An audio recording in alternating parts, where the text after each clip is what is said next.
le programme d'accompagnement des cabinets, l'accompagnement au numérique, en fait. Et un sujet important, on le voit, il y a des enjeux. On en a parlé ce matin.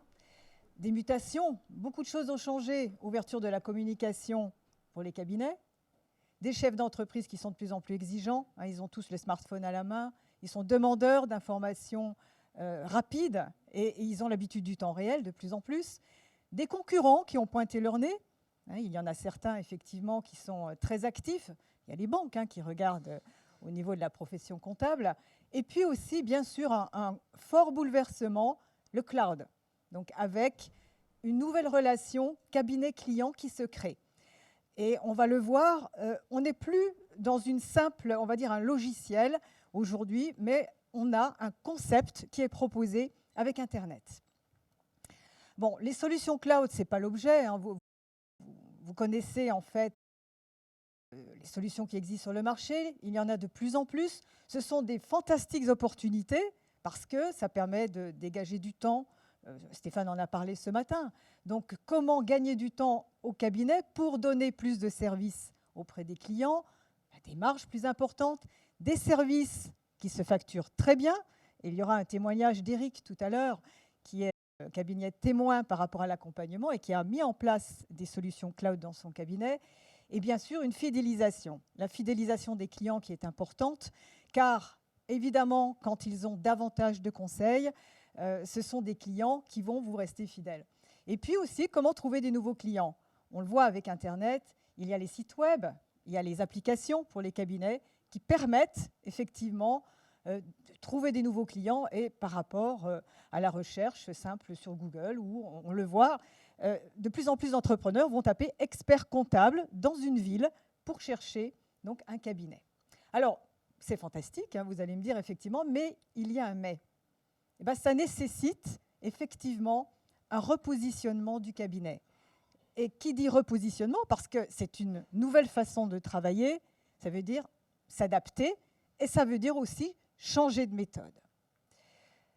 Alors le changement, eh bien, ce que je vais proposer, c'est une démarche de conduite du changement. Et là, pourquoi accompagner le cabinet? On l'a évoqué ce matin. C'est vrai qu'il y a des outils, mais qui nécessitent souvent un accompagnement. C'est-à-dire qu'on va regarder quels sont les moyens qui sont en place dans le cabinet pour réussir ce passage numérique, et également les équipes. Est-ce que ce sont des équipes qui sont déjà formées? Il y a un discours différent aussi à tenir auprès des clients. Et puis bien sûr, c'est une conduite du changement qui doit être vraiment pilotée et faire adhérer les équipes aussi. Et ça, c'est le dirigeant qui va être, on va dire, la pièce maîtresse. Et donc, qui va être au cœur du changement, mais aussi suivre cet accompagnement. Alors, avant d'en démarrer un programme comme celui-là, il y a un petit diagnostic à faire. Donc ça, c'est important. C'est connaître, en fait, les attentes du cabinet. Qu'est-ce qu'on veut, en réalité? Est-ce qu'on veut fidéliser les clients? Est-ce qu'on veut trouver des nouveaux clients? Les deux. Donc, c'est la question, effectivement, importante à se poser. Est-ce qu'on a les moyens, en fait, pour les mettre en place? Donc, il va y avoir une petite étude qui dure à peu près une journée pour voir comment, par rapport à ce nouveau projet, donc le cabinet est positionné. À la fin de la journée, il y a des préconisations, justement, on va en parler, pour voir ce qu'il faudrait faire en priorité. Alors, cette démarche, elle est en 5 étapes. Après la phase diagnostique, il y a une journée au moins où on va réfléchir sur la stratégie à mettre en place pour que ces outils cloud fonctionnent et donc réussir le projet.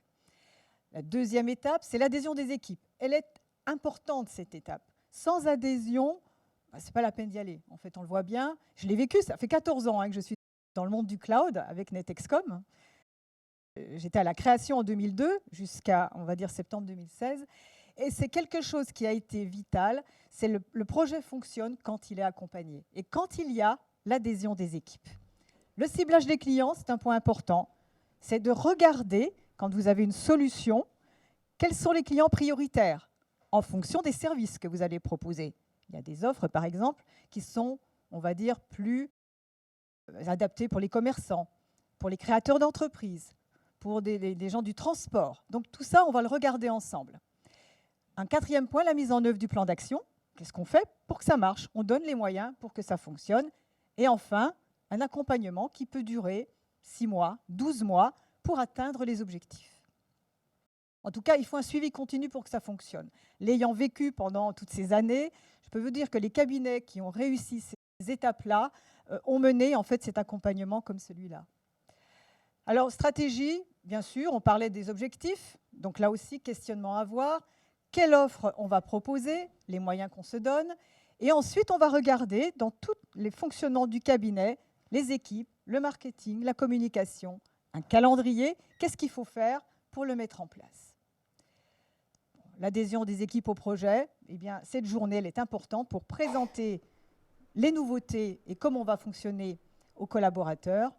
Et toujours avec le dirigeant présent, en tout cas, la personne qui suit le projet dans le cabinet doit être présente tout au long de cette journée. C'est une étape vraiment, vraiment cruciale. À la fin de cette journée, avec les collaborateurs, les chefs de mission, il faut que tout le monde se dise « banco, on y va » et qu'il y ait une vraie adhésion. Troisième point, ciblage. Donc là, c'est une journée à 2 journées passées avec les collaborateurs où on va regarder le portefeuille, on va regarder par rapport à l'offre qui est établie, quels sont les clients prioritaires. Et détecter à ce moment-là, parce que c'est un vrai travail qui se fait d'échange, de discussion, quels sont les points ou les freins éventuels à lever. Il y en a. Il y a des collaborateurs qui sont toujours avec le smartphone à la main, et puis d'autres qui sont un peu réfractaires à ces modèles. Donc du coup, on va vite détecter quels sont ceux qui peuvent être moteurs, les leaders des équipes, et ceux pour lesquels il y aura peut-être un peu plus de temps et qui vont nécessiter des formations. Un compte-rendu aux dirigeants, ça c'est important. Il y a un délivrable où on va dire, voilà la situation des équipes par rapport au projet et qu'est-ce qu'il faut faire. Et puis bien sûr l'appréciation de la capacité de chacun à adhérer au projet et à le mettre en place. Quatrième étape, eh bien, on met en œuvre le plan d'action sur mesure. On est en mode projet, parce qu'il y a des choses qui sont différentes en fonction des cabinets, mais c'est un plan qui fonctionne, on va dire, pour tous, modélisé, et après, on va l'adapter à l'offre et aux attentes du cabinet, et des clients, bien entendu. Alors, il y a des formations à la carte. On va regarder si on va faire, par exemple, une journée de formation pour les collaborateurs d'approche commerciale. Ça veut dire comment on va présenter les nouveaux services aux clients.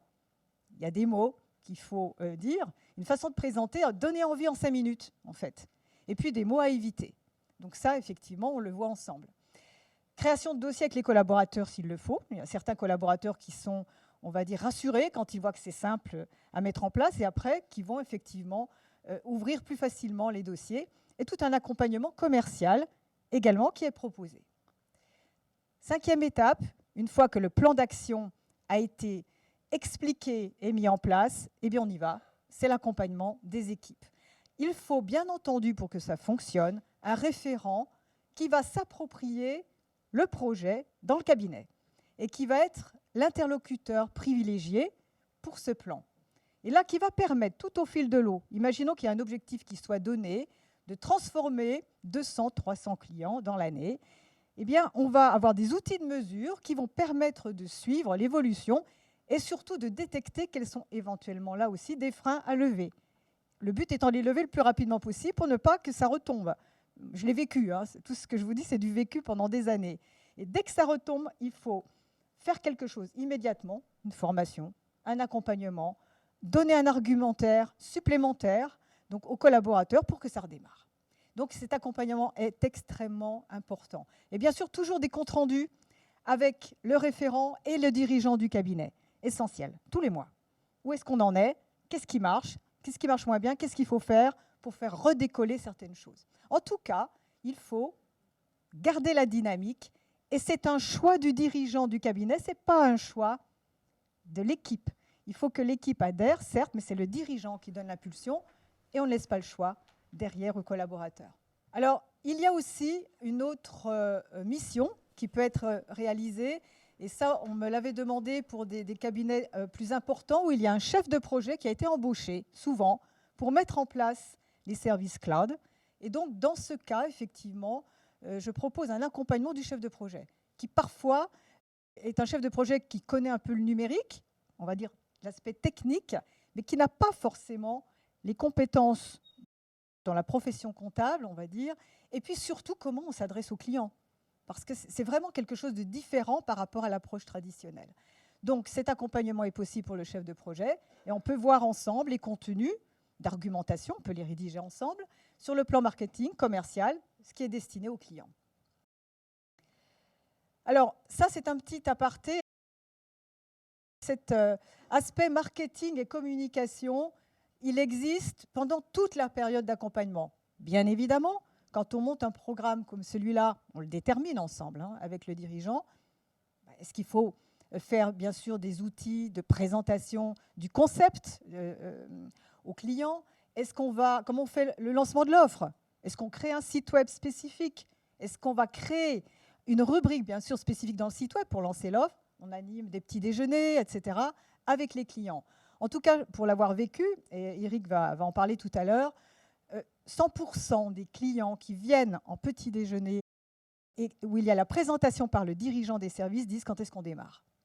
Donc c'est ça qui est important, effectivement, c'est de faire ce pari et de déclencher tout de suite le démarrage. Bien sûr, il faut que les collaborateurs soient bien formés en amont, c'est ce travail qu'on a vu juste avant, pour que tout de suite les clients démarrent, parce qu'ils sont impatients généralement. Enquête de satisfaction, ça je peux effectivement vous aider à les rédiger, car quand on lance une offre comme celle-là, il est important d'avoir un retour rapide. Et ça peut être fait avec une petite enquête, par téléphone également, ou des rendez-vous face à face avec les collaborateurs quand ils vont les voir. Et puis après, voir aussi au niveau application, parce que ce sont des choses qui plaisent beaucoup aux clients aujourd'hui. Ils ont tous un smartphone à la main et ils ont l'habitude d'aller voir beaucoup d'informations de banques, etc. en direct.